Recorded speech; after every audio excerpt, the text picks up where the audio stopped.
Atenção porque vai começar a aula de língua portuguesa. Olá pessoal, tudo bem com vocês? Galera do 7º ano e EG3, vamos para mais uma aula de língua portuguesa, hoje nossa aula de número 18.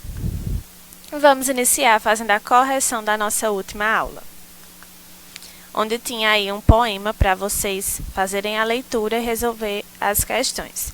2 dúzias de coisinhas à toa que deixam a gente feliz. Era um poema aí de Otávio Roth. A primeira questão dizia: do que se trata o poema apresentado? O poema ele falava das coisas simples da vida, né? De coisas simples à toa que tornam a gente feliz. Segunda questão: quantos versos e quantas estrofes tem no poema? Lembrando, verso é cada linha do poema, né? E o conjunto de versos vai formar uma estrofe. Então, ele tem 8 estrofes e 24 versos. Terceira questão perguntava o que são rimas. A rima é a repetição de um som vocal ou consonantal que ocorre a intervalos regulares dentro do poema. Quarta questão: se há rimas no poema? Sim. E se sim, pediu para citar algumas, né? Eu coloquei algumas opções aí, porém tinha várias outras rimas que vocês poderiam também ter colocado. Eu coloquei janela e flanela, telhado e molhado. Quinta questão: o que o poeta quis dizer na expressão coisinhas à toa que deixam a gente feliz? Presente no título do poema, né? É justamente que coisas simples e pequenas do nosso dia a dia podem nos fazer muito felizes e serem prazerosas, certo? Aí vocês iam construir a resposta de acordo com a opinião de vocês, com as palavras de vocês. Então, essa foi a correção da atividade. Tenho certeza que todos vocês acertaram. E vamos lá para o nosso assunto de hoje, que está bem fácil. Denotação e conotação. A conotação e a denotação são manifestações da linguagem que estão relacionadas com o significado das palavras ou expressões de um enunciado. Então, a conotação e a denotação estão relacionadas aos sentidos das palavras, aos significados dentro dos contextos, certo? Quando uma mensagem ela está em seu sentido literal, ou seja, de acordo com o significado do dicionário, ela é chamada de denotativa, certo? Então, o denotativo é o sentido real da palavra, literal, aquele que é estabelecido, que tem lá no nosso dicionário.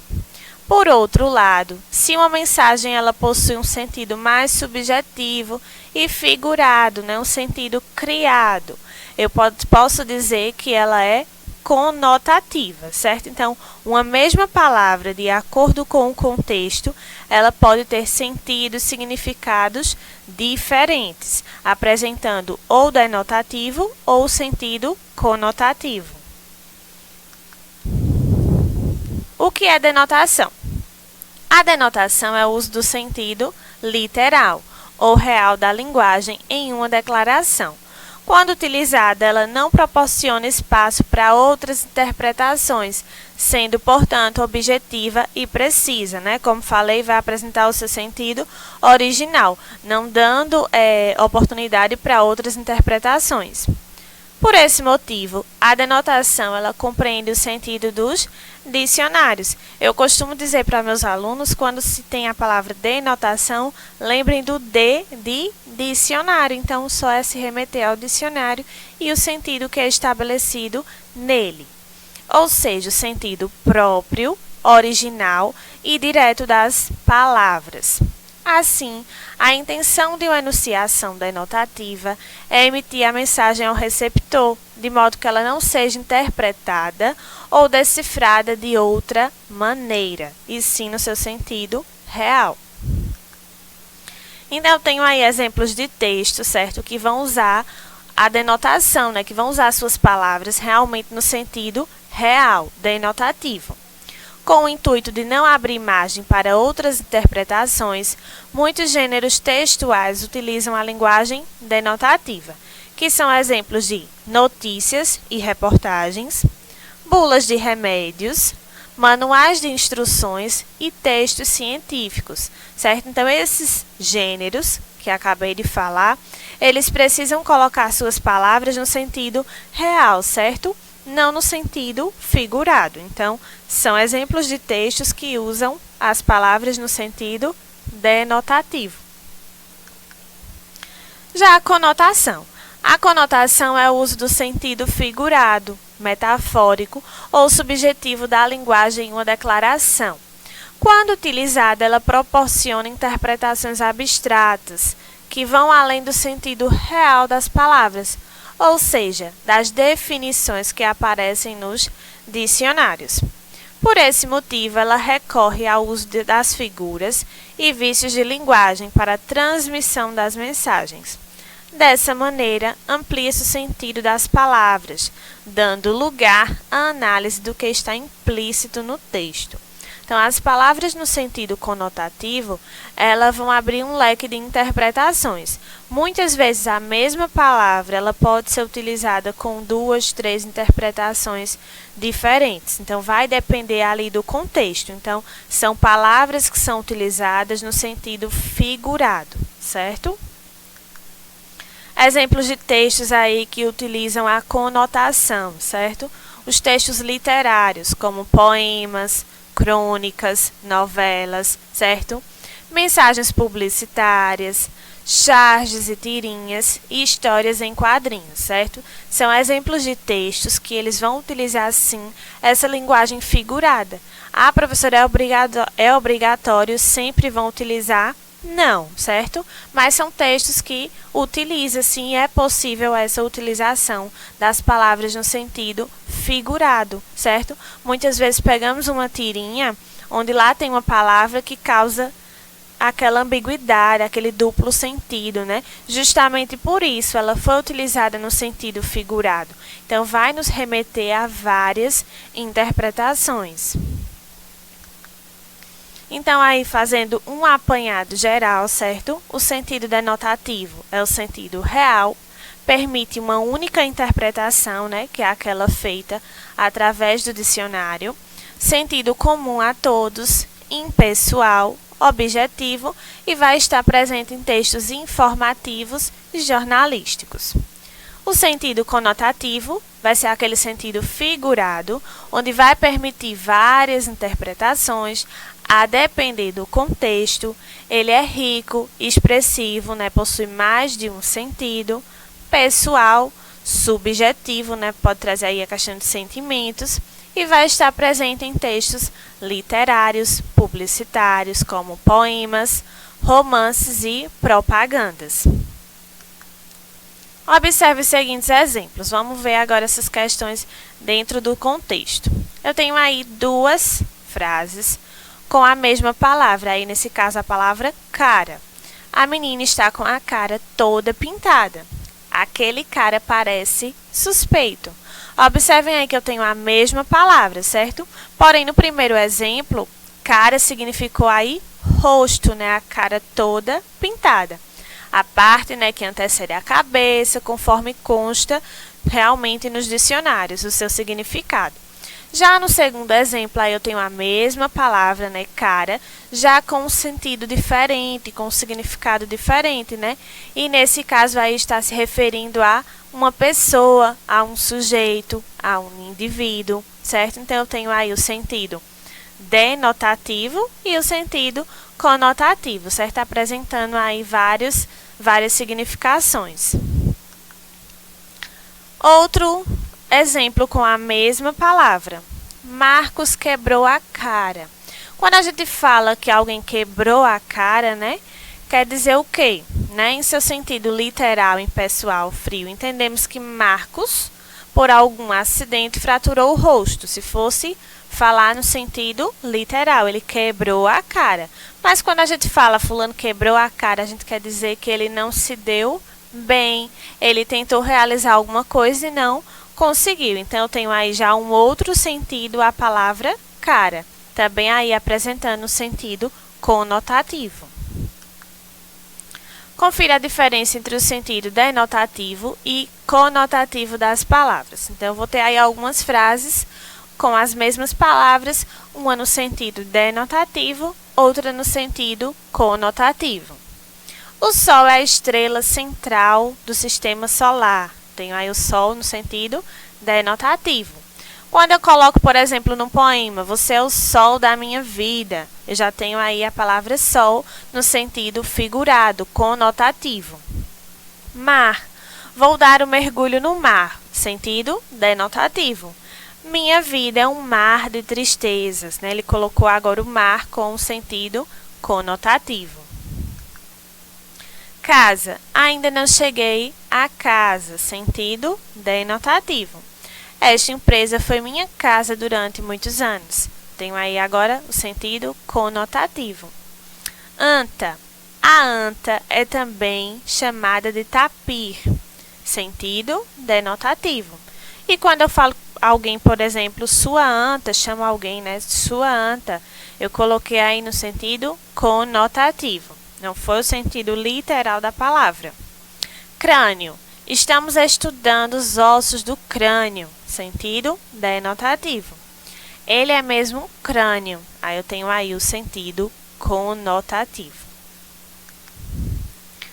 Vejamos aí no poema de Luís de Camões, certo? Amor é fogo que arde sem se ver. Amor é fogo que arde sem se ver. É ferida que dói e não se sente. É um contentamento descontente. É dor que desatina sem doer. É um não querer mais que bem querer. E um solitário andar por entre a gente. E nunca contentar-se de contente. E cuidar que se ganhe e se perder. É querer estar preso por vontade. É servir a quem vence o vencedor. É ter com quem nos mata lealdade. Mas como causar pode seu favor? Nos corações humanos a amizade, se tão contrário a si é o mesmo amor.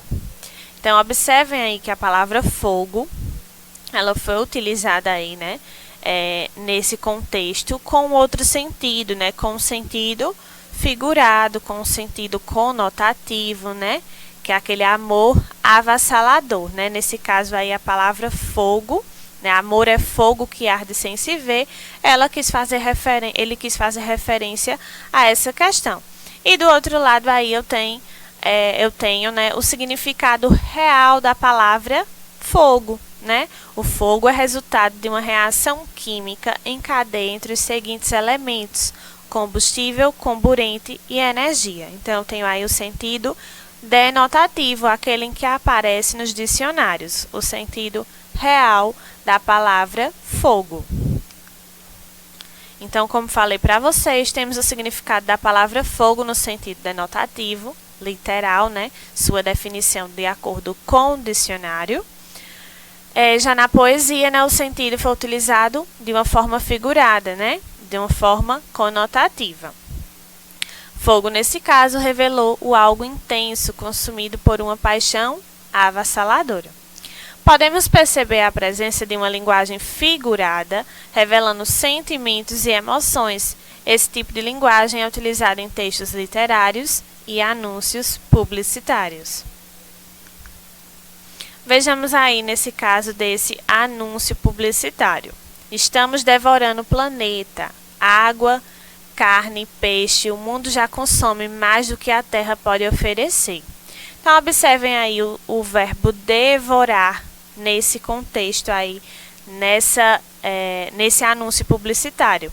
Ele está realmente falando no sentido de comer o planeta? Não, né? Ele vai apresentar aí um sentido conotativo, né? Ele não está falando no sentido literal de comer o planeta, mas na questão da destruição do planeta, né? Por meio das ações do próprio homem. Então, como falei, é bem comum aí em textos publicitários a linguagem conotativa. Eu tenho aí a conotação e denotação em textos não verbais, né? Observem que aí eu tenho apenas uma imagem, né? Onde eu tenho aí um coração na sua forma real, né? De como ele é realmente de forma anatômica. Então, eu tenho aí o sentido denotativo, né? Real. E aí, no sentido conotativo, alguém fazendo um coração com as mãos, né? Representando um ato de afeto, de amor, porém aí nesse caso foi utilizado no sentido figurado, no sentido conotativo. Então podemos ver também que é possível, né, essa conotação e denotação em textos não verbais, onde aparecem apenas as imagens. Tenho aí também uma tirinha. Isaías, quebra um galho para mim? Claro, que bom, preciso que... Aí ele vai e quebra o galho. Ele entendeu realmente o que ele quis falar, o que o seu amigo quis pedir. Ele queria que ele fizesse algum favor para ele, né? Quebrasse um galho, quer dizer, fazer um favor, desenrolar alguma coisa. Mas ele entendeu no sentido real e foi lá e quebrou um galho, realmente, no sentido literal. Porém, quando ele falou quebra um galho para mim, ele quis utilizar aí no sentido conotativo. Então, não houve aí o entendimento de ambas as partes, certo? Então, aí a conotação presente na tirinha. Conotação e denotação também, né? E aí também aí em outra charge aí, eu odeio estes pneus, né? Olha aí a mulher olhando os pneuzinhos em frente ao espelho. Aí do outro lado tem um mosquito da dengue dizendo, eu adoro esses pneus. Observem que são dois contextos diferentes, certo? A mesma palavra foi utilizada, né? Pneus, porém com a mulher aí ela está utilizando no sentido figurado, né? Ela criou uma outra significação para a palavra pneu, né? Quando fala que é aquelas gordurinhas localizadas. E aí o mosquito da dengue está falando realmente do pneu lá, no seu sentido real, tá? Então, essa foi nossa aula de hoje, pessoal. Aí estão as referências. Foi um assunto bem simples, espero que tenham gostado e tenham compreendido.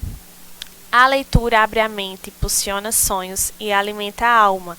Então, fica aí para vocês abrirem a mente e fazerem mais leituras, leem mais. E muito obrigada pela atenção de vocês e até a próxima aula.